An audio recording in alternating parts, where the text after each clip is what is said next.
The headlights cut through September darkness as 19-year-old Samantha Hopper buckled her baby into the car seat of her blue Ford Tempo in Russellville, Arkansas. It was the 11th of September, 1998, and she promised her older daughter she'd be back tomorrow to pick her up. But when morning came, Samantha and 22-month-old Courtney had vanished without a trace. No accident, no witnesses, no goodbye. For 23 years, this small town carried the weight of unanswered questions, whispered theories, and a family's relentless search for truth. Volunteers combed fields, detectives chased dead ends, and neighbors watched each other with growing suspicion. But when the secret finally surfaced from the murky waters beneath Pleasant View Road Bridge, it would reveal that the most shocking betrayal had been hiding in plain sight all along. How does a mother and child simply disappear? And what happens when the truth destroys everything a community believed about the people they trusted most? Before we get into the story, drop a comment with your country and the time right now. Evening shadows stretched across Russellville as Samantha Hopper smoothed her daughter's hair one last time. The pink teddy bear sat propped against the pillow, its button eyes watching as she tucked the covers around Dezarae's small frame. At 6 years old, Dezarae understood that mommy was going somewhere special tonight, but she'd be back tomorrow morning. "Be good for Grandma," Samantha whispered, pressing a kiss to her daughter's forehead. The house smelled of dinner and lavender soap, comfort settling into every corner. Outside, September air carried the first hint of autumn. Samantha's mother walked her to the blue Ford Tempo, watching as she strapped 22-month-old Courtney into the car seat. The baby gurgled happily, tiny hands reaching for the rearview mirror that caught porch light. "Drive careful," her mother said, worry creeping into her voice despite herself. "I will. We'll see you in the morning." Samantha's smile was tired but genuine. At 19, she carried responsibilities that aged her beyond her years, but love for her daughters kept her strong. The engine turned over with a familiar rumble. Through the windshield, Samantha waved goodbye, headlights illuminating the driveway as she backed out. Her mother stood watching until the red taillights disappeared around the corner, carrying her daughter and granddaughter into the night. Inside the house, Dezarae clutched the pink teddy bear closer. She didn't know this would be the last time she'd see her mother's face or hear her baby sister's laugh. The bear would become her constant companion through the dark years ahead. A soft reminder of the night everything changed. The Ford Tempo moved through Russellville's quiet streets, past houses where families settled in for the evening. Tomorrow seemed as certain as the sunrise. Samantha drove slowly through town, humming softly to keep Courtney calm in the back seat. The handwritten directions lay folded on the passenger seat, her friend's careful script marking the route to what should have been a simple evening out. She'd been looking forward to this, a rare chance to feel young again, to remember who she was beyond mother and caregiver. The radio played low, competing with Courtney's occasional babbling. At 22 months, the little girl was discovering words, trying them out like new toys. "Mama," she called, and Samantha glanced in the rearview mirror, smiling at the bright eyes watching her. "That's right, baby. Mama's here." The directions seemed straightforward enough. Out of town on Highway 64, then left at the old Miller place. She'd driven these roads before, but never at night, never alone with a baby who needed to be back home by morning. As streetlights gave way to rural darkness, Samantha felt the weight of isolation settle around the car. Fields stretched on both sides, broken only by Dezarae. Farmhouse lights scattered like stars. She reached for the radio, finding a station that played familiar songs, something to fill the growing silence. Courtney was getting fussy, small whimpers building toward a cry. Samantha made gentle shushing sounds, promising they'd be there soon. The directions said 15 minutes from town, and she'd already been driving for 10. A sign appeared in the headlights, Pleasant View Road Bridge ahead. She glanced at the paper again, squinting to read her friend's handwriting in the dim light. This should be it, the turn she was looking for, but something felt wrong. The road ahead looked different than expected, darker and more isolated. Samantha slowed, checking the directions one more time. Courtney's whimpers turned to full cries now, demanding attention. "It's okay, sweetheart. We're almost there." The handwritten directions would later be found in the glove compartment, still folded, still carrying the promise of a destination never reached. Morning light filtered through kitchen curtains as Samantha's mother prepared breakfast for two. She'd set an extra place out of habit, expecting Samantha and Courtney to walk through the door any moment. Dezarae ate her cereal quietly, occasionally glancing toward the empty chairs. "When's Mommy coming?" Dezarae asked, swinging her legs beneath the table. "Soon, honey," she said this morning. But morning stretched toward noon, and the phone remained silent. Samantha's mother tried calling her daughter's cell, listening to the hollow ringing that went nowhere. The sound echoed in the kitchen like an accusation. By 1 o'clock, worry had settled deep in her chest. Samantha was never late, never failed to call if plans changed. She was responsible to a fault, shaped by motherhood into someone who thought of others before herself. The neighbor stopped by around 2, asking if everything was all right. "Haven't seen Samantha's car," he said, standing in the doorway with concerned eyes. "Thought maybe she'd had trouble. She went to see a friend last night. Should have been back by now." The words felt strange on her tongue, admitting something might be wrong. Dezarae played in her room, but her laughter sounded forced, as if she sensed the adult worry permeating the house. She kept asking when Mommy was coming home, and the questions grew harder to answer as shadows lengthened. When evening came without word, Samantha's mother knew she couldn't wait any longer. Her hands shook as she dialed the sheriff's office, the unanswered phone on the kitchen counter, a monument to fear. "I need to report my daughter missing," she said when Sheriff Shane Jones answered. Her voice cracked on the word missing, as if speaking it made the nightmare real. The deputy who came to take the report was kind but thorough. He wrote down descriptions, asked about friends, noted the time she'd left, but when he drove away, the house felt emptier than before.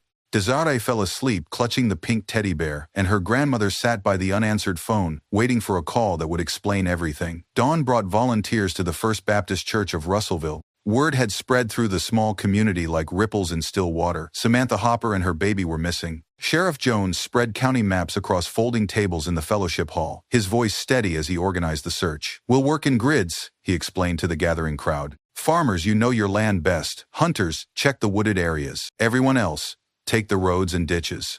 The search map covered 3 counties, marked with colored pins and numbered zones. Families who'd known Samantha since childhood stood ready to comb every field and forest. The Millers brought their dogs. The Johnsons offered their 4-wheelers. Even teenagers showed up, skipping school to join the effort. Dezarae's grandmother had wanted to search too, but someone needed to stay by the phone. She paced the kitchen floor instead, preparing sandwiches for volunteers and keeping coffee hot for their return. Groups spread out like spokes from the church hub. They checked abandoned buildings, old wells, anywhere a car might have gone unnoticed. The blue Ford Tempo should have been easy to spot. It wasn't common in these parts.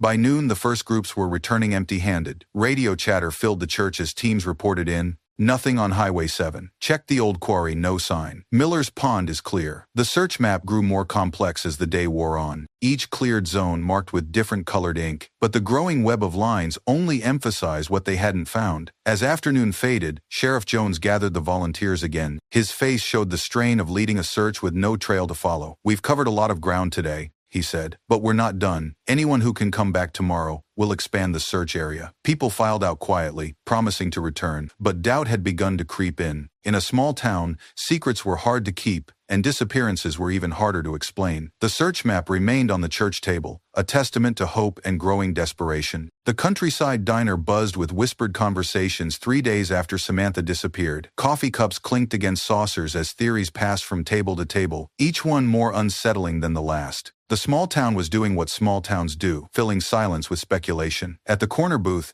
2 farmers leaned over steaming mugs.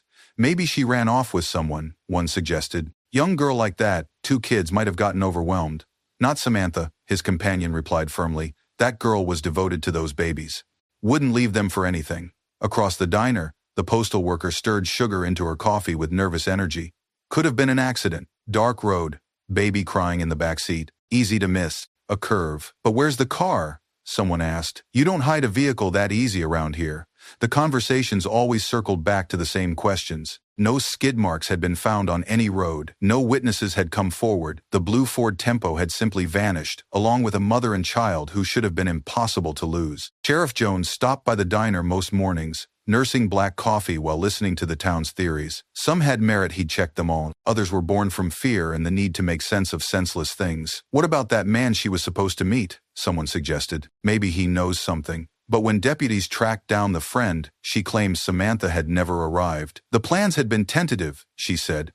Maybe Samantha had changed her mind. The diner's coffee cup collection grew as people lingered longer, reluctant to leave without answers. Each cup represented time passing without resolution, hope growing cold like forgotten coffee. Outside, Russellville went about its daily business, but conversations kept returning to the missing mother and child. The diner had become the town's unofficial headquarters for worry, where theories were born and fears were shared over refilled cups and uneaten pie. Dinner at Samantha's mother's house felt wrong without 2 place settings. The empty dinner chair sat like an accusation, reminding everyone of the absence that had swallowed their family whole. Dezarae pushed food around her plate, asking questions that had no good answers. "Is Mommy hurt? We don't know, sweetheart. Is Courtney scared?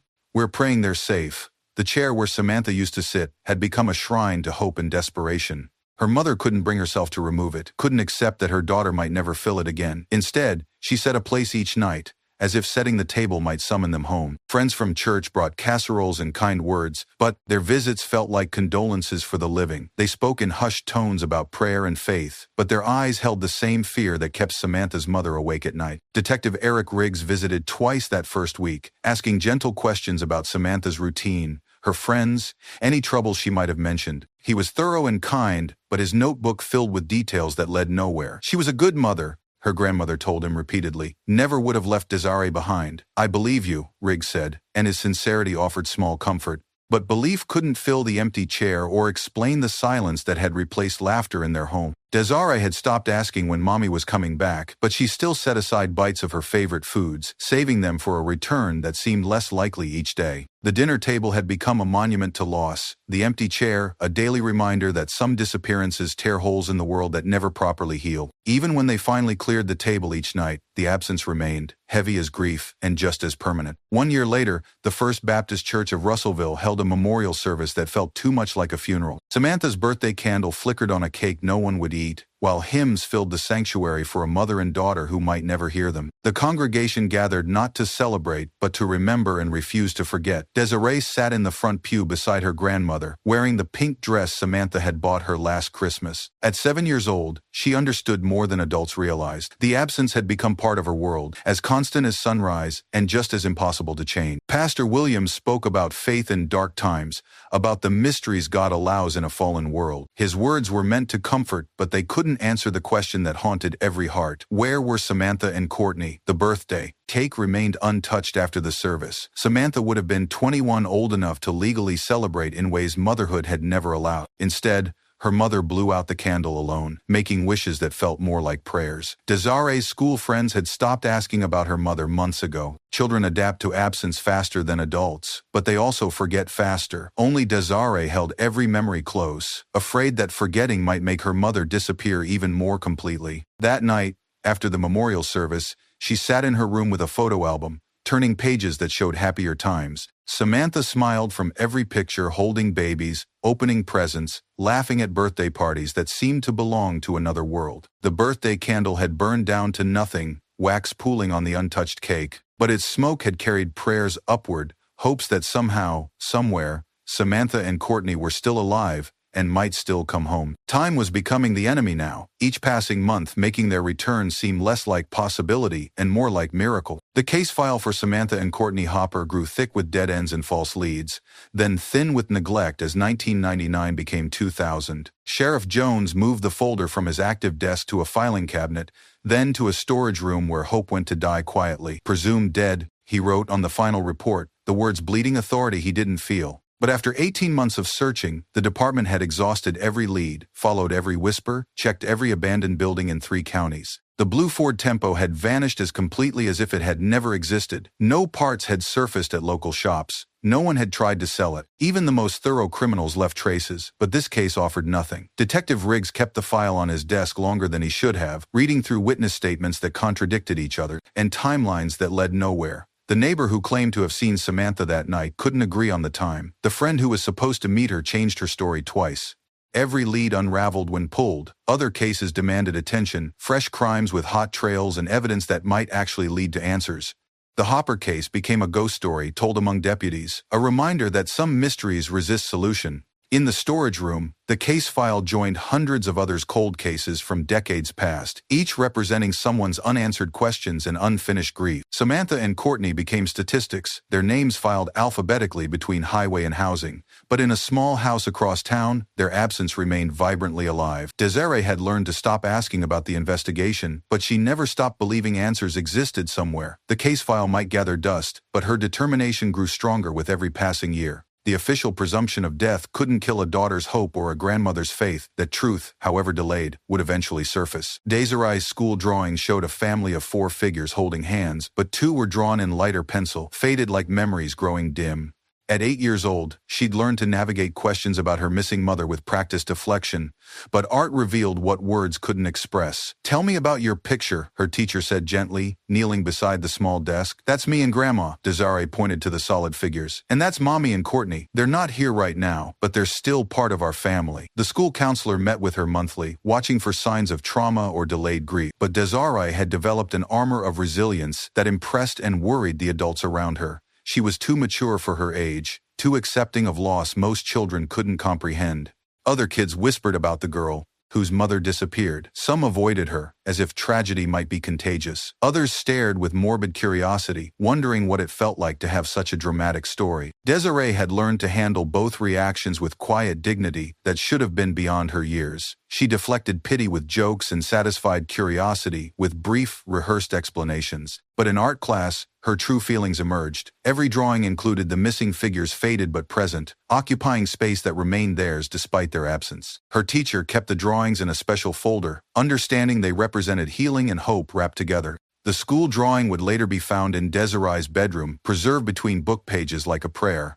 Even as she grew older, the image captured a truth that sustained her. Families could be broken by circumstances, but not by death, not by disappearance, not even by time. The faded figures in her childhood art would eventually lead to solid answers, but only after decades of carrying their memory in careful pencil strokes. The memorial candle burned in Samantha's mother's kitchen window every night for 5 years, a beacon of hope visible from the street. Neighbors had grown accustomed to its glow, the way they'd grown accustomed to the absence that defined the Hopper household. Each evening after dinner, she would light the candle and sit beside it, sometimes reading scripture, sometimes just staring into the flame. The ritual had become as essential as prayer, a physical act of remembering when the world seemed determined to forget. Dezarae would find her there most nights, the woman who'd become mother and grandmother both, keeping vigil by the window. At 10 years old, she understood the candle's meaning without explanation. It was a lighthouse calling lost ships home. "Do you think they can see it?"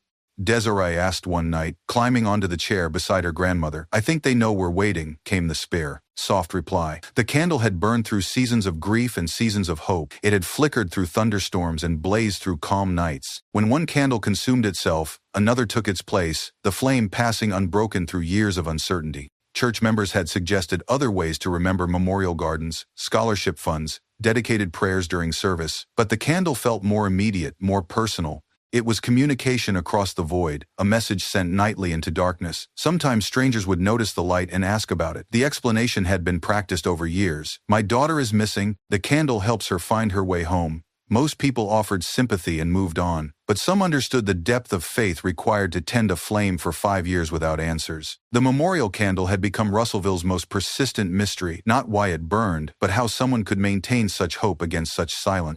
Yet every night the flame appeared in the window, steady as love and just as enduring. Dezarae's journal pages filled with promises written in careful cursive, vows made by a 12-year-old who understood loss better than most adults. Each entry began the same way: "Dear Mom and Courtney," as if letters could bridge the gap between presence and absence. "I will not let them forget you," she wrote on a Tuesday in 2003. "I will keep asking questions until someone gives me answers. I will never stop looking." The journal had been a gift from her school counselor, who suggested writing might help process emotions too complex for her age. But instead of grief, Dezarae filled the pages with determination, each entry a contract with herself and her missing family. She wrote about dreams where her mother called for help, about imagined conversations where Courtney took first steps Dezarae never witnessed. The journal became a repository for the relationship that should have been, conversations that had been cut short by one September night. Her grandmother found her writing most evenings, bent over the pages with fierce concentration. The sight was both heartening and heartbreaking, a young girl refusing to accept loss,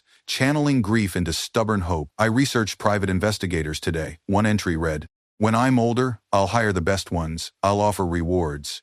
I'll never give up." The promises grew more sophisticated as she aged, but the core message remained unchanged. She would not let her mother and sister fade into forgotten history. Each page was a declaration of war against time and silence. Years later, when justice finally came, Dezarae would realize these journal pages had been prophecy as much as promise. The 12-year-old girl writing by lamplight had somehow known that persistence would eventually unlock truth. The journal pages captured a daughter's love transformed into unshakable determination, words written in darkness but illuminated by faith that answers existed somewhere, waiting to be found. By 2010, DNA testing had revolutionized cold case investigations across America. Television shows made forensic science seem magical, capable of solving decades-old mysteries with a single hair or drop of blood. The DNA test kit sitting on Detective Riggs's desk represented new hope for old cases. Technology that hadn't existed when Samantha disappeared now offered possibilities the original investigation couldn't imagine. Databases could cross-reference evidence across state lines, compare samples from cases thousands of miles apart, identify victims and perpetrators with unprecedented accuracy. Riggs had reopened several cold cases using advanced techniques,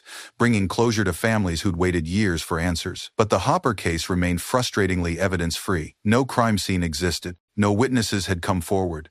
No physical evidence had been recovered. The DNA kit represented potential without application, without evidence to test, without remains to identify. The technology that solved other mysteries couldn't touch this one. The case needed a breakthrough before science could provide answers. Dezarae called the sheriff's office monthly, asking about progress, new leads, fresh approaches. At 15, she spoke with the authority of someone who'd studied criminal justice textbooks, memorized forensic procedures, understood the system better than most adults. "Have you tried luminol testing at the bridge?" she asked during one call. "What makes you think the bridge is significant?" It's the last landmark on the route she would have taken. If something happened, it would have been there. But without specific cause to search the water, resources remained focused elsewhere. The lake beneath Pleasant View Road Bridge held its secrets undisturbed, while technology waited in laboratories for evidence that didn't exist. The DNA test kit returned to its storage cabinet, a tool of tremendous power rendered useless by a case that offered nothing to test. Science could work miracles, but only when given something to examine. October 2021 brought strangers to Russellville with sonar equipment and diving gear, volunteers who'd made solving cold cases their mission. Adventures with Purpose and Chaos divers had traveled from across the country, drawn by a case that had haunted a family for 23 years. Dezarae met them at the boat launch, now a woman of 29 who'd never stopped believing. Answers lay somewhere beneath Arkansas soil or water. The sonar equipment looked impossibly sophisticated to townspeople gathered to watch, technology that seemed borrowed from the future. "We've found dozens of missing vehicles," the team leader explained, "often in places that were never properly searched. Water hides things longer than land." The volunteers had studied the case files, mapped Samantha's probable route, identified their water sources along every possible path. Their approach was methodical, scientific, but driven by the same faith that had sustained Dezarae through decades of uncertainty. Local media covered their arrival with skeptical interest. Other volunteer teams had come through the years, but most left empty-handed, adding new disappointment to old heartbreak. These divers seemed different, more experienced, better equipped, absolutely confident they could find what law enforcement had missed. Dezarae stood on the dock watching them prepare, her grandmother beside her in a wheelchair now, age having claimed mobility, if not hope. The sonar equipment hummed to life, sending invisible signals into dark water that might hold answers, or might hold nothing. "What if we don't find them?" Dezarae asked quietly. "Then we keep looking," her grandmother replied. "But something tells me this is different." The diving equipment represented the latest chapter in their long search. Technology advanced enough to peer into places human eyes couldn't reach. For the first time in years, Dezarae felt the stirring of genuine hope. The sonar reading appeared on screen like a ghost becoming solid, an impossible shape that made experienced divers halt their sweep of Lake Dardanelle. 60 feet beneath Pleasant View Road Bridge, something waited that shouldn't have been there, the outline of a vehicle, upside down in murky water. "Stop the boat," the team leader called, studying the image that had materialized on their equipment. 23 years of searching, and the answer might be directly beneath the bridge. Thousands of commuters crossed daily. The shape was unmistakably automotive, too geometric to be natural debris, too large to be anything but a full-sized car. The sonar painted it in electronic detail, approximately 15 feet long, sitting inverted on the lake bottom, partially buried in silt that had accumulated over decades. Dezarae watched from shore as the diving team anchored above the anomaly. Her heart hammered against her ribs with a rhythm that matched hope and terror in equal measure. The sonar reading could be anything: an abandoned vehicle, a piece of construction equipment, debris from long ago storms. But something in the divers' voices had changed. The casual confidence they displayed all morning had transformed into focused intensity. They were professionals who'd seen these readings before, who recognized the difference between possibility and probability. "The size is right," one diver said, checking measurements against case files. "The location fits the timeline. Everything about this matches what we're looking for." The sonar reading showed more than just a vehicle. It revealed how 23 years of current had buried evidence, how silt and debris had created a tomb that preserved secrets while the world moved on overhead. Everyone who'd driven across Pleasant View Road Bridge had passed directly over this shape without knowing. The electronic image on screen represented the end of wondering and the beginning of knowing. But first, someone would have to descend 60 feet through dark water and confirm what technology suggested. The sonar reading had transformed hope into science, theory into imminent fact. The winch cables strained against their load as emergency crews worked to lift 23 years of silence from Lake Dardanelle. Crowds gathered on Pleasant View Road Bridge, watching history emerge from depths that had hidden truth since September 1998. The recovery operation required specialized equipment and expertise local authorities rarely used. Heavy machinery positioned carefully on the bridge, cables threaded through murky water, divers guiding the slow ascent of whatever waited below. Water cascaded from the rising shape as it broke the surface, first a bumper, then wheels, finally the unmistakable outline of a small sedan. Blue paint showed through layers of silt and algae, confirming what sonar had suggested and hearts had feared. Dezarae stood behind police tape, flanked by family members and friends who'd gathered to witness the end of their longest mystery. 29 years old now, she was watching the recovery of her childhood's central tragedy, the event that had defined her entire life. The Ford Tempo emerged slowly, suspended by cables and human determination. Mud streamed from windows and doors, but the basic structure remained intact. The vehicle that had vanished without a trace on a September night had been resting beneath a bridge most townspeople crossed weekly. Sheriff's deputies established a wider perimeter as the car reached bridge level. Evidence recovery would require careful processing, photographs, documentation of everything that had been preserved in underwater silence. But even from a distance, the significance was unmistakable. Local news crews arrived as the recovery continued. The story that had haunted Russellville for decades was ending not with dramatic revelation but with methodical work, winch cables, and careful procedure bringing the past to light. The emergence of the Ford Tempo from Lake Dardanelle marked the moment when mystery became evidence, when questions became answers, when family tragedy began its transformation into criminal case. Water continued to stream from the recovered vehicle, carrying away 23 years of secrets. The car seat appeared through the rear window like an accusation, small and heartbreaking, proof of innocence destroyed by forces no child should face.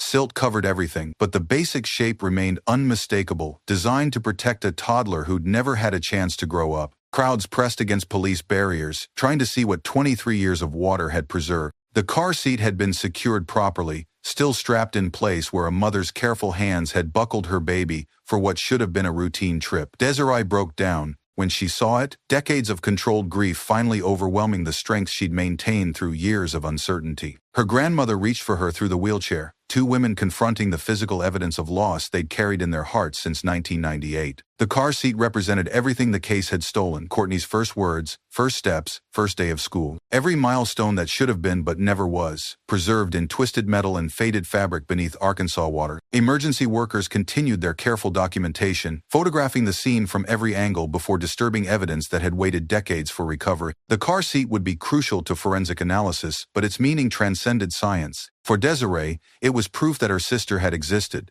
that her memories were real, that the family torn apart by one terrible night had been as precious as she'd always believed. The car seat in the murky water validated 23 years of grief and justified every moment she'd refused to stop searching. News cameras captured the recovery, but they couldn't capture the emotional weight of seeing childhood trauma made tangible. The car seat had become a symbol of innocence lost and justice delayed, evidence that would finally allow the legal system to seek answers for crimes committed in darkness. Sheriff Jones, older now and nearing retirement, watched the recovery with mixed emotions. The case that had haunted his career was finally yielding evidence, but the sight of that small car seat reminded him of investigative failures that had allowed truth to remain hidden for decades. The car seat would be carefully removed, cataloged, and analyzed by forensic experts. But for the family watching from behind police tape, it represented something more fundamental: proof that their loved ones had been real, that their loss mattered, that justice might finally be possible. The evidence bags multiplied across laboratory tables as forensic experts began processing 23 years of underwater preservation. Each item recovered from the Ford Tempo represented potential answers to questions that had haunted a family and community for decades. The Arkansas State Crime Lab received the remains with appropriate solemnity. Bones that had once been a young mother and her toddler daughter would undergo every available test: DNA analysis, dental records comparison, toxicology screening for any substances that might explain their deaths. Dezarae provided DNA samples for comparison, a routine procedure that felt anything but routine. A simple cheek swab would scientifically confirm what everyone already knew in their hearts. but legal proceedings required absolute certainty. The testing process would take weeks, possibly months. Forensic analysis couldn't be rushed, especially in a case this old and this significant. Each piece of evidence demanded careful examination, proper documentation, chain of custody procedures that would ensure any eventual prosecution could proceed without challenges. Detective Riggs, now nearing retirement himself, supervised the evidence processing with the dedication of someone who'd carried this case for decades. The bones and belongings recovered from Lake Dardanelle represented his last chance to solve the mystery that had defined his career. The evidence bags contained more than just scientific specimens. They held the physical remains of lives cut short, dreams never realized, potential never fulfilled. Samantha would never see Dezarae graduate, marry, or have children. Courtney would never experience any of life's milestones. But the evidence also represented hope for closure, for answers, for the possibility that justice might still be served despite the decades of delay. Scientific analysis would provide certainty where speculation had thrived, replacing theories with facts. The laboratory work marked the transition from recovery to investigation, from finding evidence to understanding what it revealed about that September night in 1998.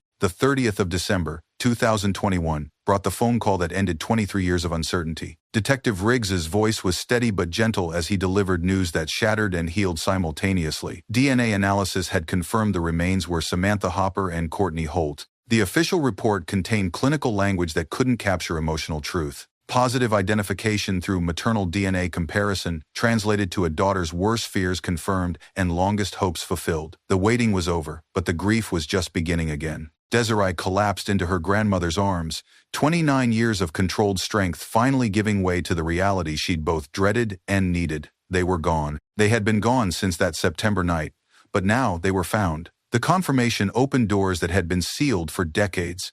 This was no longer a missing persons case, but a double homicide investigation. Evidence that had been preserved in lake water would be re-examined with the knowledge that crimes had been committed. Local media reported the identification with respectful coverage, but the news rippled through Russellville like a stone thrown into still water. The blue Ford Tempo hadn't contained accident victims but murder victims, transforming a tragedy into a crime that demanded justice. Sheriff Jones scheduled a press conference for the following day, but word spread through the community faster than official announcements. At the diner, in church pews, at school pickup lines, people whispered about the confirmation that changed everything. The official report would become evidence in future legal proceedings, but for Dezarae and her grandmother, it represented something more personal, the end of wondering and the beginning of knowing. Samantha and Courtney were dead, but they indissocied of now of crate.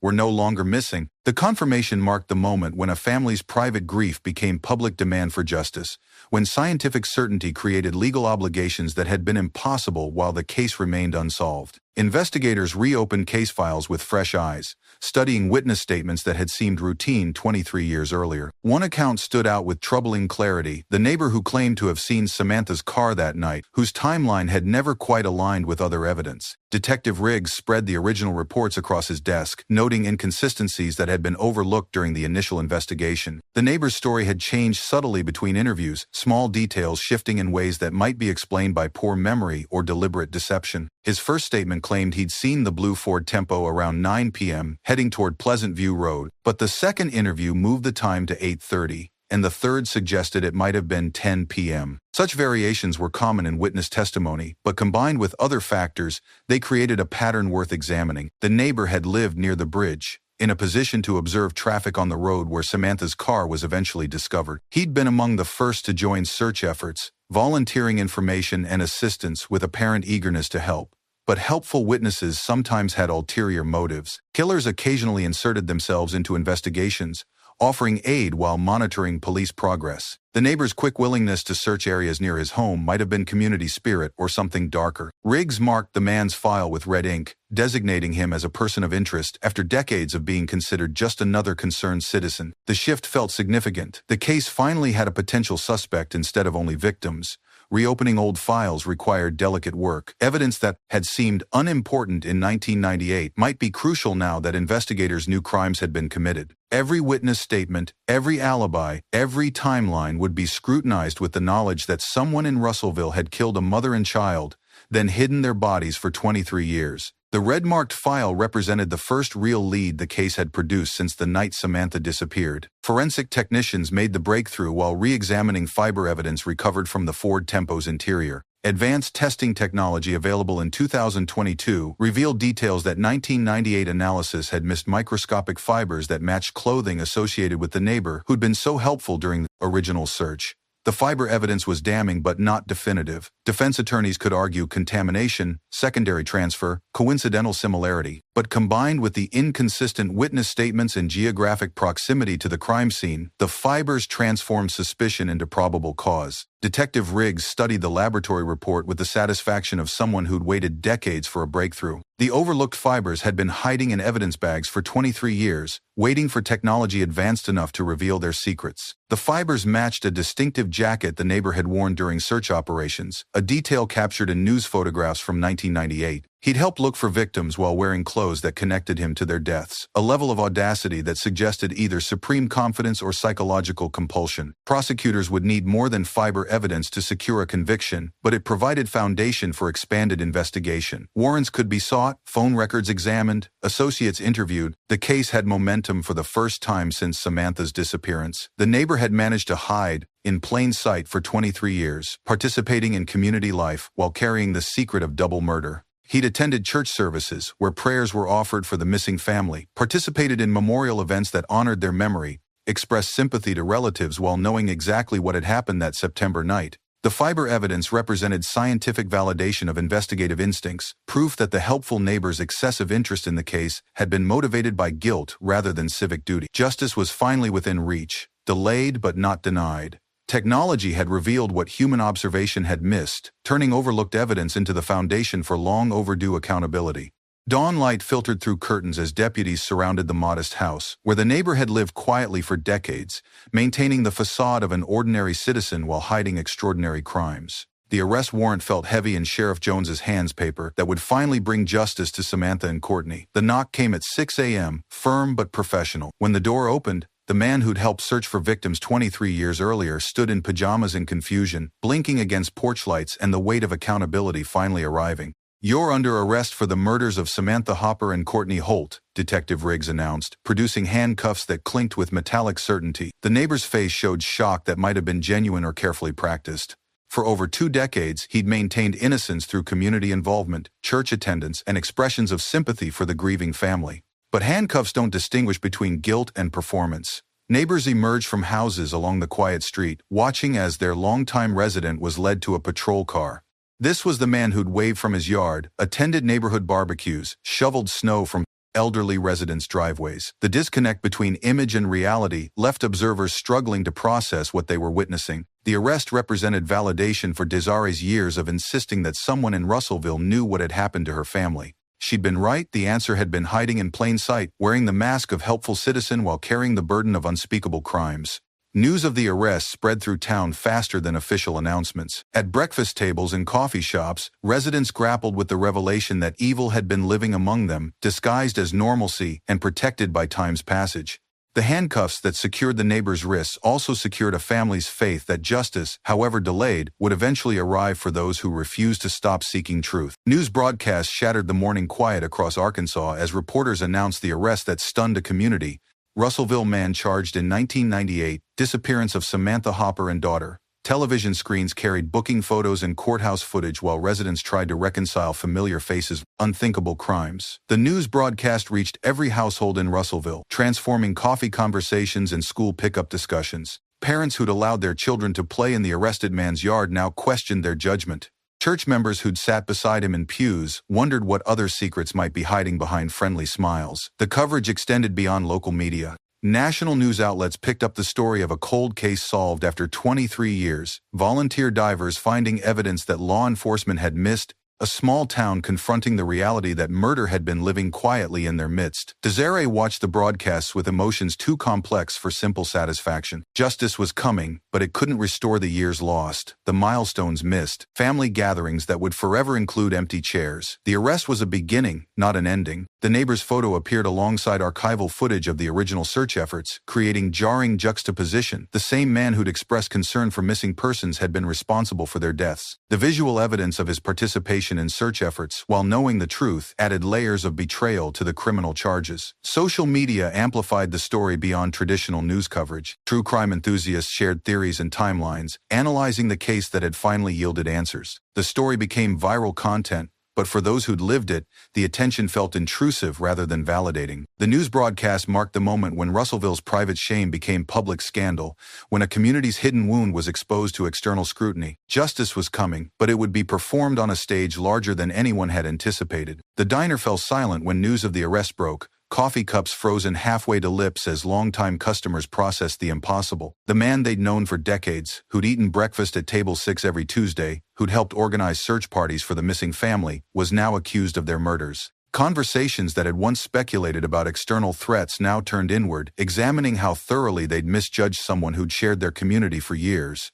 Trust, already fragile after decades of uncertainty, shattered completely under the weight of revelation. "He sat right there," the waitress whispered, pointing to an empty booth where the accused had ordered coffee and pie while Samantha's family grieved. "Talked about hoping they'd find those poor girls, knowing all along what he'd done." The diner had been the unofficial headquarters for theories and speculation throughout the long investigation. Now it became the place where residents confronted the most disturbing theory of all, that evil had been hiding among them, participating in their daily rituals while carrying unimaginable secrets. Church members struggled with similar revelations. He'd attended services where prayers were offered for the missing family, had contributed to search fund collections, had expressed sympathy to Dezarae's grandmother with apparent sincerity. The hypocrisy seemed almost as shocking as the crimes themselves. School officials reviewed their records, realizing the accused had attended events where Dezarae was present, had been part of the community that watched her grow up under the shadow of loss he'd created. The proximity felt violating, as if his presence had contaminated their efforts to heal. The reckoning in the community went beyond criminal justice to questions of collective responsibility. How had they failed to see?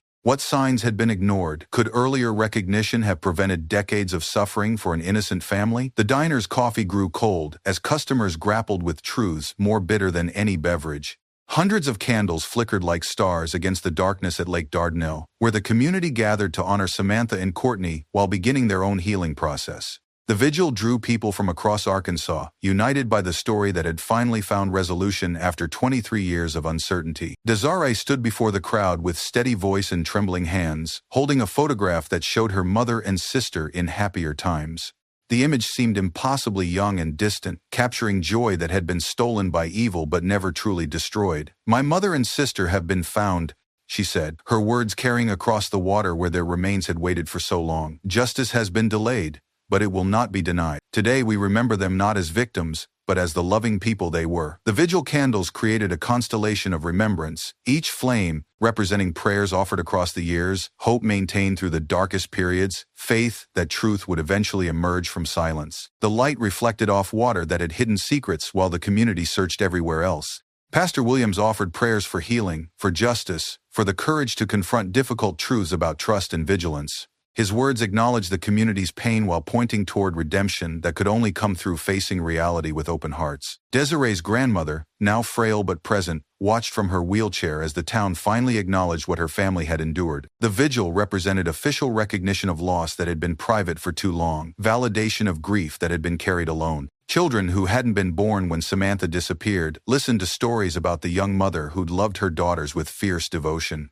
The next generation was learning that evil existed but could be overcome by persistence, courage, and community commitment to truth. The vigil candles would burn until dawn, their light visible from the bridge where recovery had begun. Morning mist rose from Lake Dardanelle as Dezarae walked alone to the water's edge, carrying fresh flowers for a ceremony 23 years in the making. The lake looked peaceful in dawn light, giving no hint of the secrets it had held or the justice it had finally enabled. She knelt at the shoreline where her mother and sister had been found, placing white lilies in water that had preserved them while the world moved on overhead. The flowers floated like tiny prayers, carrying love across the divide between presence and absence. "We found you, Mom," she whispered to the gentle current. "We never stopped looking. We never stopped believing." The words felt inadequate for everything she'd wanted to say across the decades of separation. How could she explain the years of wondering, the birthdays marked with candles for the missing, the graduations where empty chairs spoke louder than applause? A gentle breeze stirred the water, creating ripples that carried the flowers toward deeper sections of the lake.